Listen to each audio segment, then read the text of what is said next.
ये लड़का कोई आम इंसान नहीं है। उसके अंदर ऐसी ताकत है जो किसी इंसान के पास नहीं हो सकती, चाहे वह कितना भी घायल क्यों ना हो जाए। जैसे ही उसका शरीर पानी को छूता है, उसकी सारी चोटें तेजी से भरने लगती हैं। वह सिर्फ पानी में सांस ही नहीं ले सकता, बल्कि पानी को अपनी मर्जी से कंट्रोल भी कर सकता है। जरूरत पड़ने पर वह पानी की ऐसी दीवार खड़ी कर देता है जिसे कोई दुश्मन तोड़ नहीं सकता। यहाँ तक कि साधारण पानी को भी वह खतरनाक समुद्री लहरों में बदल सकता है, जो पूरी दुनिया में तबाही मचा सकती है। ये लड़का है पर्सी, जो समुद्र के देवता पोसाइडन का बेटा है। कहानी उस दुनिया की है जहाँ 3 महान देवता पूरी दुनिया की रक्षा करते थे। ज्यूस, जो सभी देवताओं का राजा था, पोसाइडन समुद्र का सबसे शक्तिशाली देवता, और हेडिस, जो पाताल लोक का मालिक था। लेकिन इन तीनों में एक कमजोरी थी, उन्हें इंसानी औरतों से प्यार हो जाता था। इसी वजह से दुनिया में कई डेमीगॉड पैदा हुए, जो आधे इंसान और आधे देवता है। पर्सी भी उन्हीं में से एक था। उसकी माँ इंसान थी, लेकिन उसका पिता समुद्र का देवता पोसाइडन था। हालांकि पर्सी ने अपने पिता को कभी नहीं देखा था, फिर भी बचपन से उसके अंदर अजीब शक्तियाँ दिखाई देने लगी थी। वह घंटों तक पानी के अंदर सांस रोक सकता था। उसके दोस्त यह देखकर हैरान रह जाते थे। एक दिन स्कूल की तरफ से बच्चों को म्यूजियम घुमाने ले जाया गया। सब कुछ बिल्कुल सामान्य लग रहा था,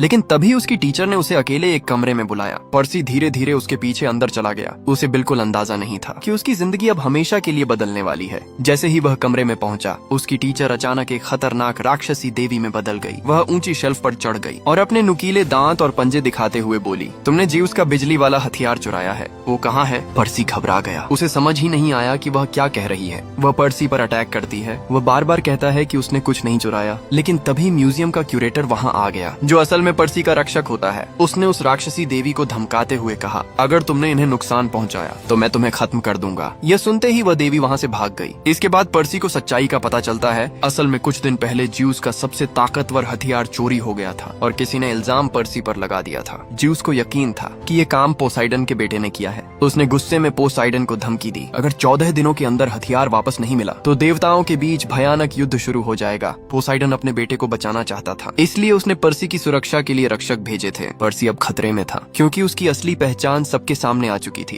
क्यूरेटर ने जल्दी से एक जादुई पेन पर्सी को दिया, जो असल में एक शक्तिशाली तलवार थी। उसने कहा, अब यहाँ रुकना सुरक्षित नहीं है, इसलिए उसके रक्षक ने उसे एक खास जगह ले जाने का फैसला किया, जिसका नाम था डेमीगॉड कैंप। वह जगह जहाँ देवताओं के बच्चे सुरक्षित रहते थे। पर्सी का दोस्त उसे लेकर तुरंत वहाँ से निकल गया। सबसे पहले वे उसके घर पहुँचे। पर्सी की माँ पहले से डरी हुई थी। वह तुरंत उनके साथ जाने के लिए तैयार हो गई। रास्ते में उसने पर्सी को पूरी सच्चाई बताई। उसने कहा, तुम्हारे पिता ने हमें कभी छोड़ना नहीं चाहा था, लेकिन ज्यूस के डर की वजह से वह कभी तुम्हारे पास नहीं आ सके। पर्सी अभी यह सब समझने की कोशिश ही कर रहा था कि तभी अचानक आसमान से एक विशाल सांड नीचे आ गिरा। उसकी आंखें आग की तरह जल रही थी और उसका शरीर किसी राक्षस जैसा लग रहा था। सांड को देखकर सबके होश उड़ गए। टक्कर इतनी भयानक थी, गाड़ी सड़क से पलट गई। कुछ देर तक किसी को समझ ही नहीं आया कि आखिर अभी हुआ क्या था। लेकिन तभी पर्सी की नजर दूर मैदान पर और वह यह देखकर डर गया। सैकड़ों जंगली सांड पूरी रफ्तार से उनकी तरफ भागते चले आ रहे थे। ये नजारा किसी बुरे सपने जैसा था। उसी समय उसका दोस्त अचानक अपनी पैंट नीचे खींच देता है। अब उसके पास अपनी असली पहचान छिपाने का समय नहीं था। असल में वह पूरी तरह इंसान नहीं था। उसके पैरों की जगह बकरी जैसे पैर थे। उसने जोरदार लात मारकर गाड़ी की खिड़की तोड़ दी और तीनों जल्दी से बाहर निकल गए। लेकिन खतरा अभी खत्म नहीं हुआ था, क्योंकि मिनोटॉर तेजी से उनके और करीब आता जा रहा था। तीनों डर के मारे भागते रहे और आखिरकार किसी तरह डेमीगॉड अकादमी के गेट तक पहुंच गए। लेकिन तभी एक भयानक सच सामने आया। पर्सी की माँ इंसान थी और इंसानों को उस अकादमी के अंदर जाने की इजाजत नहीं थी। पर्सी घबराकर बोला, मैं आपको छोड़कर अंदर नहीं जाऊंगा। लेकिन उसकी माँ ने रोते हुए कहा, तुम्हें जाना होगा, यही तुम्हारी तकदीर है। तभी अचानक मिनोटॉर वहाँ पहुँच गया। उसने पर्सी की माँ को अपने विशाल हाथों से पकड़ लिया और अगले ही पल वह राख बनकर हवा में गायब हो गई। अपनी माँ को मरते देखकर पर्सी का गुस्सा फूट पड़ा। वह बिना कुछ सोचे सीधे मिनोटॉर पर टूट पड़ा। लेकिन ताकत में बहुत बड़ा फर्क था। मिनोटॉर ने एक ही वार में उसे जमीन पर पटक दिया। अब मिनोटॉर धीरे धीरे पर्सी की तरफ बढ़ रहा था, लेकिन तभी पर्सी ने अचानक उसे चकमा दे दिया और मिनोटॉर जाकर एक बड़े पेड़ से टकरा गया। उसके विशाल सींग पेड़ में बुरी तरह फंस गए। मिनोटॉर पूरी ताकत लगाकर खुद को छुड़ाने की कोशिश करने लगा। आखिरकार उसने अपने सींग तोड़कर खुद को आजाद कर लिया, लेकिन यही उसकी सबसे बड़ी गलती बन गई। पर्सी ने टूटे हुए सींग उठा लिए और पूरी ताकत से उन्हें मिनोटॉर के सीने में घुसा दिया। अगले ही पल वह खतरनाक राक्षस वहीं खत्म हो गया। लेकिन अपनी माँ को खोने का दर्द पर्सी सह नहीं पाया। वह बेहोश होकर जमीन पर गिर पड़ा। पूरा 3 दिन तक वह सोता रहा। जब उसकी आंख खुली उसे लगा शायद यह सब एक सपना था। लेकिन तभी उसकी नजर अपने दोस्त के बकरी जैसे पैरों पर गई और उसे समझ आ गया यह सब सच था। उसकी माँ सच में मर चुकी थी।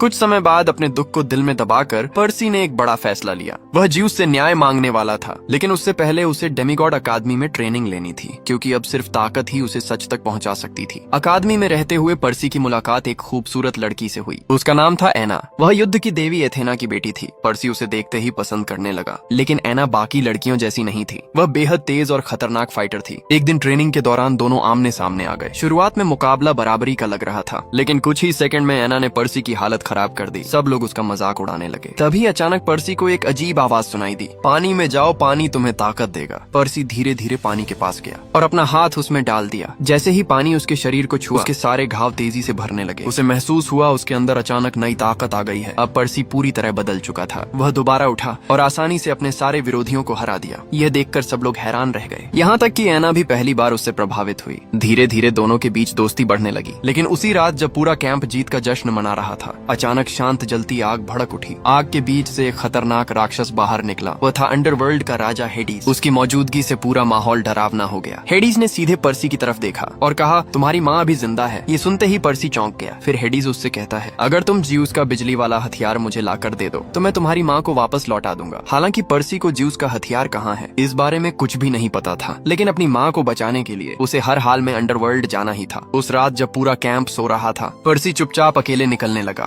लेकिन तभी उसके दोनों दोस्त वहाँ आ गए। एना ने साफ कहा, अब यह मिशन सिर्फ तुम्हारा नहीं है, हम भी तुम्हारे साथ चलेंगे। फिर एना को एक इंसान याद आया जो उनकी मदद कर सकता था। वे तीनों तुरंत ल्यूक के पास पहुंचे। ल्यूक मैसेंजर गॉड हर्मीस का बेटा था और उसे अंडरवर्ल्ड का रास्ता पता था। ल्यूक ने उन्हें चेतावनी देते हुए कहा, नर्क के अंदर जाना मुश्किल नहीं है, असली समस्या वहाँ से जिंदा वापस आना है। फिर उसने उन्हें एक जरूरी बात बताई, अगर उन्हें अंडरवर्ल्ड से बाहर निकलना है तो पहले 3 जादुई हरे मोती ढूंढने होंगे। वही मोती उन्हें मौत की दुनिया से बाहर ला सकते थे। इसके बाद ल्यूक ने पर्सी को एक खास तोहफा दिया, उड़ने वाले जूतों की एक जोड़ी और एक जादुई ढाल। अगली सुबह तीनों अपने सफर पर निकल पड़े। मैप के हिसाब से पहला हरा मोती एक पुरानी एंटीक दुकान में छिपा हुआ था। दूर से वह दुकान पूरी तरह टूटी फूटी लग रही थी, जैसे वहाँ कई सालों से कोई आया ही न हो। लेकिन अंदर का नजारा और भी डरावना था। पूरी दुकान में पत्थर की अजीब मूर्तियां रखी हुई थीं। हर मूर्ति के चेहरे पर डर साफ दिखाई दे रहा था। यह देखकर पर्सी का दोस्त अचानक घबरा गया, क्योंकि उन मूर्तियों में से एक उसके अपने चाचा की थी। अब उन्हें समझ आ चुका था, यह जगह बिल्कुल भी सामान्य नहीं थी। यह जगह मेडुसा का अड्डा है, वही खतरनाक राक्षसी औरत जिसकी आंखों में देखने वाला इंसान पत्थर बन जाता था। तभी अचानक एक खूबसूरत औरत धीरे धीरे उनके सामने आई। उसने अपनी आंखों पर काला चश्मा पहन रखा था, लेकिन जैसे ही उसने अपना चश्मा उतारा, तीनों ने तुरंत अपनी आंखें बंद कर लीं। उसी समय वहाँ से गुजर रही एक औरत ने गलती से मेडुसा की तरफ देख लिया और अगले ही पल वह पत्थर की मूर्ति बन गई। मेडुसा चालाकी से उन्हें अपनी बातों में फंसाने लगी ताकि वे उसकी आंखों में देख लें। लेकिन पर्सी ने तुरंत एक तरीका सोच लिया। उसने अपने फोन की स्क्रीन में मेडुसा का रिफ्लेक्शन देखा और उसी के सहारे तलवार चलाकर उसका सिर काट दिया, जिससे मेडुसा खत्म हो चुकी थी। फिर पर्सी ने उसकी कलाई से पहला हरा मोती निकाल लिया और मेडुसा के कटे हुए सिर को एक बैग में रख लिया। कुछ देर बाद तीनों दूसरी जगह पहुंचे। उन्होंने रात होने का इंतजार किया ताकि कोई उन्हें देख न सके। फिर उन्होंने अपना मिशन शुरू किया। पर्सी ने अपने उड़ने वाले जूते पहने और तेजी से ऊपर उड़ गया। आखिरकार उसने दूसरी मूर्ति के पास छिपा हरा मोती निकाल लिया। सब कुछ आसान लग रहा था, लेकिन तभी पीछे से एक डरावनी आवाज आई, हम तुम्हारा ही इंतजार कर रहे थे मिस्टर पर्सी।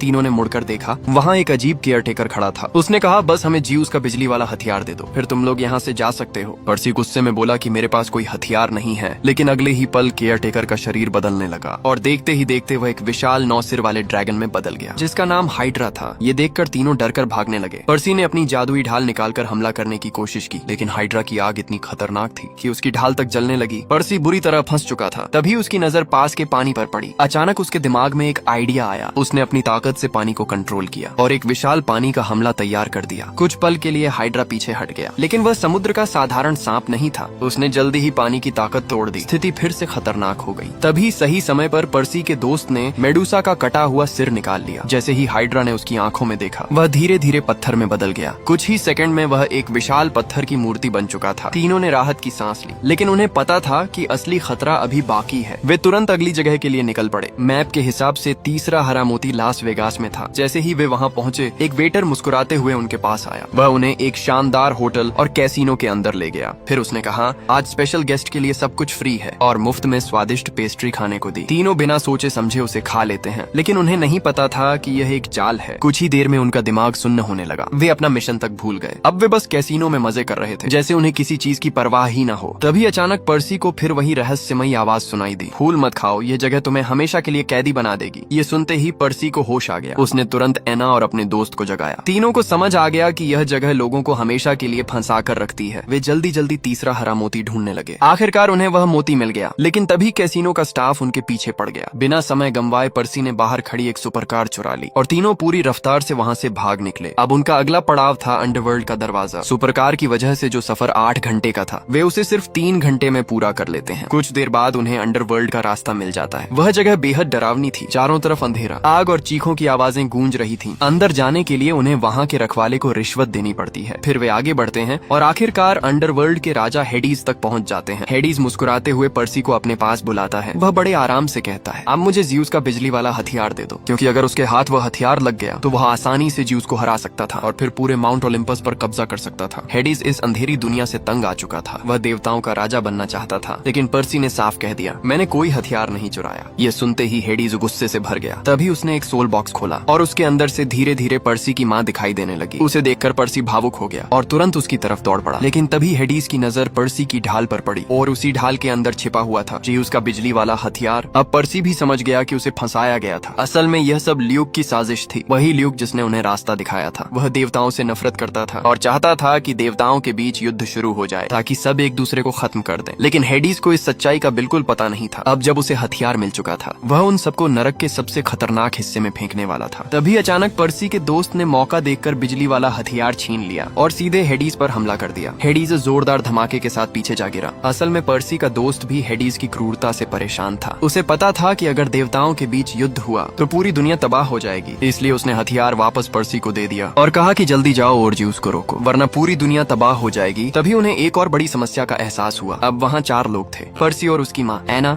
और उसका दोस्त, लेकिन उनके पास सिर्फ 3 हरे मोती थे। मतलब उनमें से एक को अंडरवर्ल्ड में ही रुकना पड़ता। शुरुआत में पर्सी खुद रुकने वाला था, लेकिन उसके दोस्त ने उसे रोक दिया। उसने कहा कि तुम्हें दुनिया बचानी है, मैं यहीं रुक जाऊंगा। पर्सी मजबूर था, लेकिन उसने अपने दोस्त को बचाने की कसम खाई और भारी दिल से मोती इस्तेमाल कर लिया और अगले ही पल वे सीधे माउंट ओलंपस पहुंच गए। लेकिन असली खतरा अभी बाकी था, क्योंकि ल्यूक पहले से वहां उनका इंतजार कर रहा था। जैसे ही पर्सी वहां पहुंचा, ल्यूक ने उस पर हमला कर दिया। उसने पर्सी को जोरदार लात मारकर दूर फेंक दिया, फिर बिजली वाला हथियार छीन लिया। अब उसके हाथ में देवताओं की सबसे खतरनाक ताकत थी। उसकी शक्ति इतनी बढ़ चुकी थी कि कोई भी उसके सामने टिक नहीं पा रहा था। लेकिन मुश्किल समय में पर्सी ने एक बार फिर अपने अंदर छिपी समुद्र की ताकत को महसूस किया। अचानक आसपास के सारे पानी के टैंक फटने लगे। हर तरफ पानी ही पानी फैल गया। कुछ ही सेकंड में पूरा इलाका समुद्री तूफान जैसा बन गया। ल्यूक फिर भी लड़ता रहा, लेकिन पर्सी ने पानी की विशाल लहरें उठाई और उसे पूरी तरह डुबो दिया। पानी शांत होने के बाद भी ल्यूक हार मानने को तैयार नहीं था। तभी पर्सी ने पहली बार अपने पिता पोसाइडन का दिव्य त्रिशूल बुलाया। त्रिशूल हाथ में आते ही उसकी ताकत कई गुना बढ़ गई और एक ही बार में ल्यूक दूर समुद्र में जा गिरा। लेकिन तभी एक और बड़ा खतरा सामने आने वाला था। अब ज्यूस और पोसाइडन के बीच तय समय खत्म होने में सिर्फ 2 मिनट बचे थे। पूरा माउंट ओलंपस युद्ध के माहौल में बदल चुका था। चारों तरफ बिजली चमक रही थी, आसमान गरज रहा था और सभी देवता तनाव में खड़े थे। पोसाइडन और एथेना लगातार ज्यूस को समझाने की कोशिश कर रहे थे। वे चाहते थे कि युद्ध रुक जाए, लेकिन घमंड में चूर ज्यूस किसी की बात सुनने को तैयार नहीं था। उसने फैसला कर लिया था कि आज युद्ध होकर रहेगा। जैसे ही ज्यूस युद्ध का ऐलान करने वाला था, तभी अचानक पीछे से एक आवाज गूंजी, रुक जाइए। सबकी नजरें पीछे मुड़ी। वो पर्सी था। वह तेजी से आगे आया और ज्यूस का बिजली वाला हथियार उसके सामने रख दिया। पूरा माहौल अचानक शांत हो गया। फिर पर्सी ने सारी सच्चाई बता दी, कैसे ल्यूक ने सबको धोखा दिया, कैसे उसने देवताओं के बीच युद्ध करवाने की साजिश रची। ये सुनकर ज्यूस पहली बार चुप हो गया। उसे एहसास हुआ कि उसने पर्सी को गलत समझा था। वह लड़का चोर नहीं था, बल्कि पूरी दुनिया को बचाने वाला इंसान था। अपनी गलती सुधारने के लिए ज्यूस ने पर्सी से एक वादा किया। उसने कहा, तुम्हारे दोस्त को अंडरवर्ल्ड से वापस लाया जाएगा। ये सुनते ही पर्सी की आंखों में खुशी आ गई। इसके बाद ज्यूस ने बाकी सभी देवताओं को वहाँ से जाने को कहा, ताकि पर्सी और पोसाइडन अकेले बात कर सकें। कई सालों बाद पिता और बेटा पहली बार आमने सामने खड़े थे। पर्सी के मन में अपने पिता के लिए बहुत गुस्सा था, क्योंकि उसे हमेशा लगता था कि उसके पिता ने उसे और उसकी माँ को अकेला छोड़ दिया। लेकिन पोसाइडन ने शांत आवाज में कहा, मैं हमेशा तुम्हारे साथ था, बस तुम्हारी रक्षा के लिए दूर रहना पड़ा। यह सुनकर पर्सी का गुस्सा धीरे धीरे खत्म हो गया। आखिरकार उसने अपने पिता को माफ कर दिया और दोनों के बीच सालों की दूरी खत्म हो गई। कुछ समय बाद पर्सी वापस डेमीगॉड अकादमी लौट आया। वहाँ उसका दोस्त भी सुरक्षित वापस आ चुका था। ज्यूस ने अपना वादा निभाया था। अब सब कुछ पहले जैसा होने लगा था और दूसरी तरफ पर्सी और एना पहले से और करीब आ चुके थे। दोनों अब खुशी से अपनी नई जिंदगी जी रहे थे और इसी के साथ ये मूवी खत्म हो जाती है और